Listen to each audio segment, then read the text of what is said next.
Hi guys, in this video I'm gonna show you how to share screen on Zoom Android. Firstly, before I start with this explanational video, I need to mention that there is no difference between working on Android and working on iPhone. It is the same process with the same simple steps.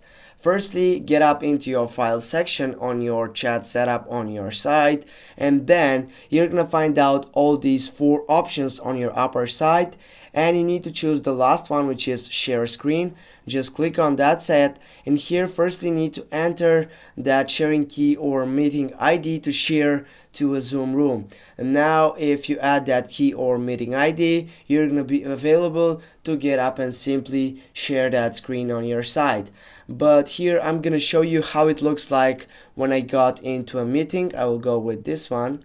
Yeah, I will start this meeting right now.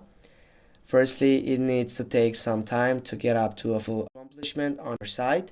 Now, as you can see, this site has been changed on my phone. Yeah, this is why I need to simply rotate it. Now what you need to do to simply get share your screen, you're going to be able to grab on your site right here, on which, as you can find right here, you have many options. If you go on share, yeah, here if you scroll down, as you can see, by scrolling down you're finding out many options, in which also it is screen. Just click on that selection, and now it says start recording or casting with Zoom. You need just to click for start now, and it will get up to the main point. Thanks for watching guys. Don't forget to hit that like and share the video. If you have any questions, please comment down below in the section. See you soon and have a nice day.